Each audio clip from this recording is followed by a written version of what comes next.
तुम्हाला माहिती आहे, श्रीकृष्ण जयंती म्हणजेच गोकुळाष्टमीला गोपालकाला केला जातो आणि हा गोपालकाला अतिशय चविष्ट आणि अतिशय पौष्टिक असतो. शिवाय सुंठवड्याचा सुद्धा नैवेद्य दाखवला जातो बरं का. इतका पौष्टिक, इतका छान गोपालकाला कसा करायचा ते आपण आज या व्हिडिओत बघणार आहेत. काय असतं की पौष्टिक पदार्थ जे असतात ना ते आता आपले हळूहळू मागे पडायला लागलेत आणि म्हणूनच असे पौष्टिक पदार्थ या निमित्ताने, सणावारांच्या निमित्ताने आपण नेहमी करायला पाहिजेत आणि आपल्या मुलाबाळांना त्याची चव चाखायला दिली पाहिजे. एकदा त्यांना आवडलं ना की मग काय प्रश्नच नाही. चला तर मग हा सुंठवडा आणि गोपालकाला कसा करायचा ते आपण बघूया.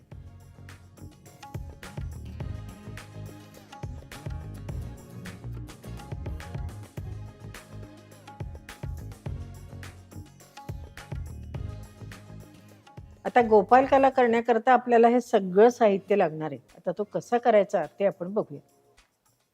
आता आपण एक भांडं घेतलेलं आहे, त्याच्यामध्ये 1 वाटी ज्वारीच्या तयार लाह्या आपण ह्याच्यात घेतल्यात. मी असं थोडंसं घोळून घेणार आहे.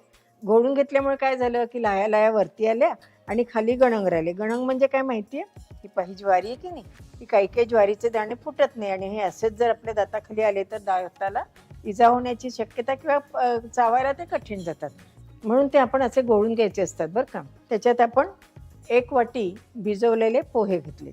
आपले नेहमीचे जाड पोहे ते आपण ह्याच्यामध्ये घालून घेणार. साळीच्या लाह्या पण घेतात, पण आज नेमक्या आपल्याकडे साळीच्या लाह्या नाही आहेत. नंतर पाऊण वाटी आपण ह्याच्यामध्ये चुरमुरे घेणार. चुरमुरे सुद्धा घेताना नेहमी असे घोळून घ्यावे, म्हणजे एखादा खडा किंवा काही असेल तर ते खाली राहतात. आता ह्याच्यामध्ये भिजवलेली हरभऱ्याची डाळ घालतात, पण आपण आज वेळेवर ठरवलं त्यामुळे भिजवलेली नव्हती म्हणून थोडीशी मी उकडून हरभऱ्याची डाळ ह्याच्यामध्ये घातली. पण भिजवून एक 2-4 तास जरी आपण हरभऱ्याची डाळ ह्याच्यात घातली ना तरी सुद्धा चालू शकते.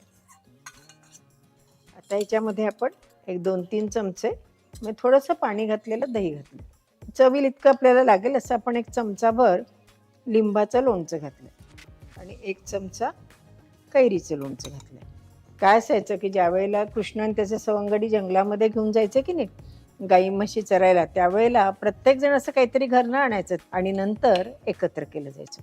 आता त्याच्यात आपण बारीक चिरलेली कोथिंबीर आणि आता आपण अर्ध सफरचंद घेतलंय ते आपण बारीक करून ह्याच्यात घालणार आहोत. तर त्यावेळेला काही सफरचंद नसेल असं नक्की प्रश्न आपल्या मनात आला असेल, पण त्यावेळेला काकडी, डाळिंब, पेरू ते ह्याच्यामध्ये घातलं जायचं.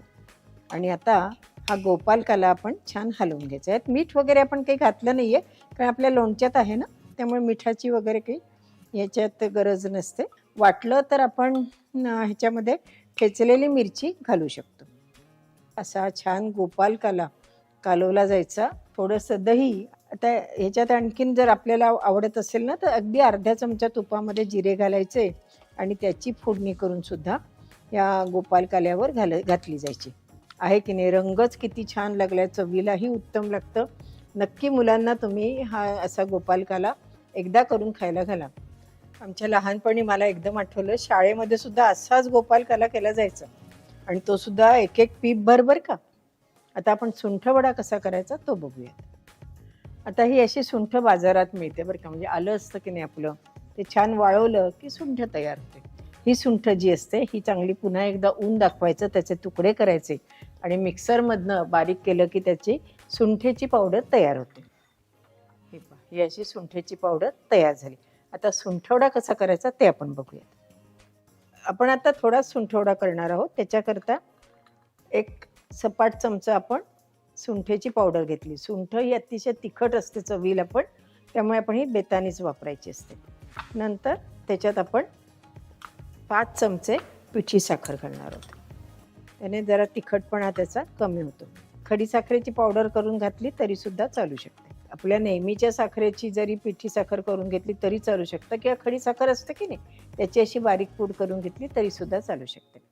त्याचा तिखटपणा थोडा कमी करण्याकरता आणि पौष्टिक होण्याकरता आपण हे काजू, बदाम, पिस्ते याची एक पावडर घरी करून ठेवली होती, ती आपण 1.5 चमचा घालूयात. ती आपल्या आवडीप्रमाणे कमी जास्त घातली तरी चालू शकते. याचा जर आणखीन आपल्याला तिखटपणा कमी करायचा असेल तर 1च चमचा अशी भाजलेली कणिक ह्याच्यात घातली तरी सुद्धा चालू शकते, पण हे अगदी ऑप्शनल आहे बरं का. आणि आता ही सगळा सुंठवडा आपण छानपैकी एकत्र करून घ्यावं. हनुमान जयंती म्हणा किंवा गोकुळाष्टमी म्हणा, रामनवमी म्हणा, अशा सगळ्या सणांकरता हा सुंठवडा आपल्याला उपयोगाचा असतो. समजा जर आपण उपवास असेल त्या दिवशी आपला, तर मग कणिक मात्र घालायची नाही बरं का. पण इतर वेळेला कणिक घालून सगळ्यांना जर आपण रोज एक अर्धा-अर्धा चमचा हातावर दिली ना, तर आपल्या पोटाचे अनेक विकार या सुंठवड्याने कमी होतात. तर पिठी साखर नेहमी चाळून घ्यावी, म्हणजे हे असे खडे-खडे राहत नाही. आता आपल्या ह्याच्यामध्ये आहेत, तर ते मी हाताने आता बारीक करते, म्हणजे आपला सुंठवडा तयार झाला.